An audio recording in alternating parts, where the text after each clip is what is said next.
Hello everybody, welcome back to This Week in Esports and Gaming, the show where we talk about the latest and greatest in business happenings for gaming, esports, and creator news. I'm your host, 𝗠𝗿𝗍. We're here for the first full week of November 2024. Let's dive right into it.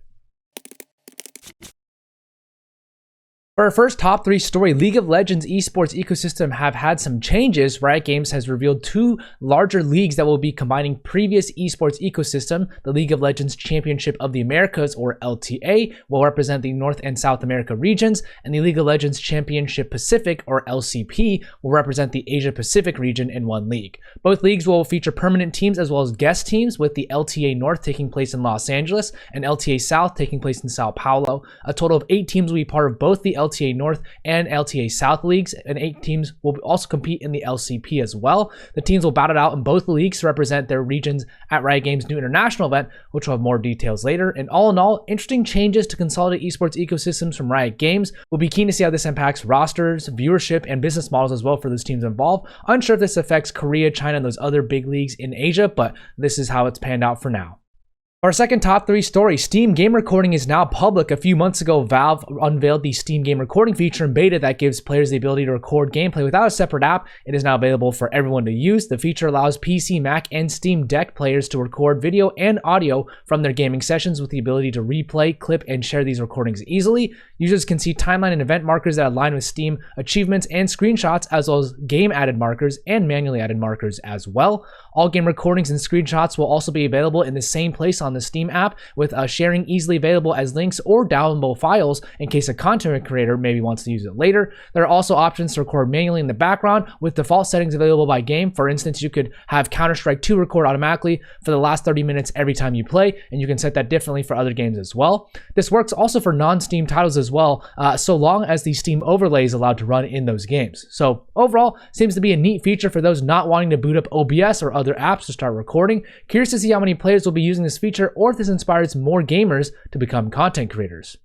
For our final top 3 story, let's talk about co-streaming and esports. Co-streaming has propelled esports viewership to great heights, and there's no better example than the recent League of Legends World Championship from Riot Games, the Brawl Stars World Finals from Supercell, and the 6 Invitational from Ubisoft. In all 3 of these instances, co-streaming brought a significant portion, if not majority, of hours watched in the entirety of the esports broadcast. Nearly 46% of the 190 million hours watched from League of Legends Worlds was generated by co-streamers. Over 53% of hours watched were from co-streamers for the 6 Invitational, and over 56% of 7.1 million hours watched came from co-streamers for the Brawl Star World Finals. It seems that not only do co-streamers bring in huge viewership, but their chats are also more engaged, with more messages sent as well. At the same time, these co-streamers often have lower production value, which means that not as many resources are necessary to get this massive viewership boost. That being said, oftentimes they are watching the main broadcast, so there's an overlay of the main broadcast, and so there still needs to be that production for that main broadcast channel. With new regions also popping up for co-streamers, it seems like surely every esports league should be doing this with co-streaming with content creators.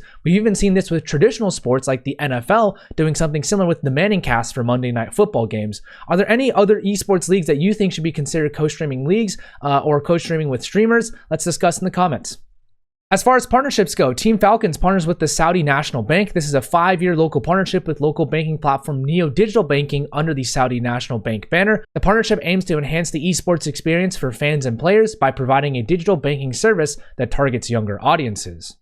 Sentinels have partnered with Razer. The 2 groups have launched a co-designed version of the Razer Viper V3 Pro mouse, with the Sentinels edition featuring a red color scheme and the Sentinels logo for a slightly more premium price. The brands have worked together in the past as well, so they are familiar with one another. Movistar KOI has partnered with the nonprofit organization 𝗠𝗿𝗄. 𝗠𝗿𝗄 will become the org's official sustainability partner for 2024 and 2025. Both groups will work together on an initiative called The Circular Game, which provides a range of environmental educational opportunities in esports. Movistar KOI have also announced their plan to operate at net zero by 2040. GamePlan have partnered with the Pennsylvania Scholastic Esports League. The league will gain access to the platform's tools to enhance its esports and education initiative inside the state of Pennsylvania. A variety of lessons are designed to help improve the esports abilities of students, in addition to supplementing their academic development.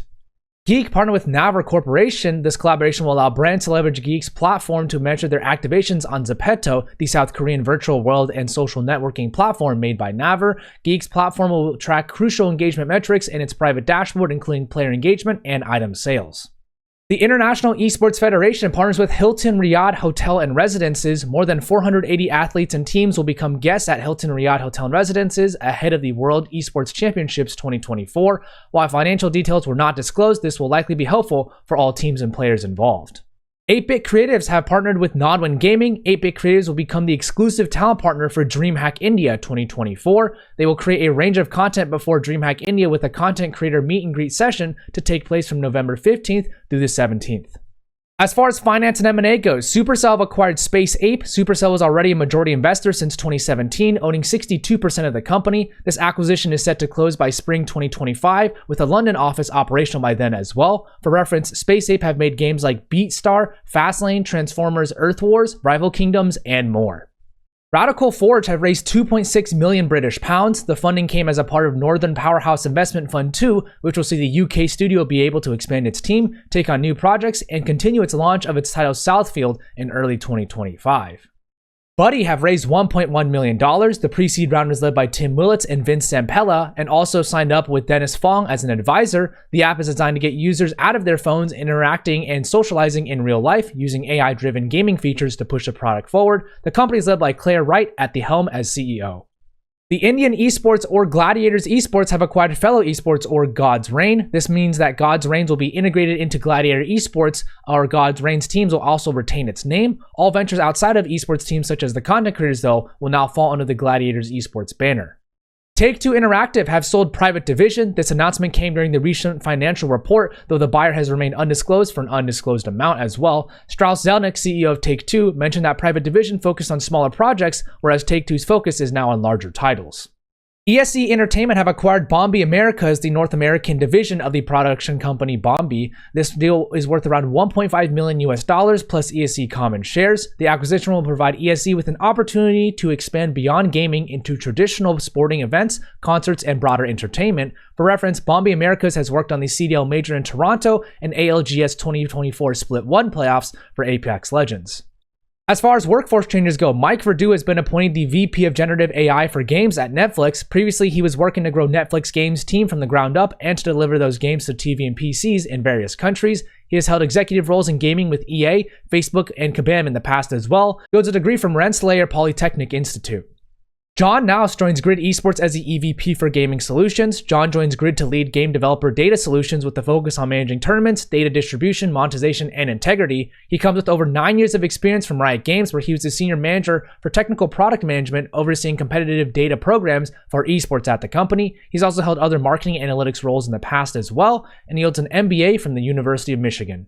𝗠𝗿𝗶 Hop has been appointed Senior Manager for Marketing Communications at Riot Games. Anna has been with Riot Games for over 2 years at this point, most recently holding the position of Senior Manager for Brand Marketing Management. Before this, she spent nearly 12 years at Ubisoft doing marketing as well, and holds a Master's in Digital Business Strategy from Grenoble École de Management.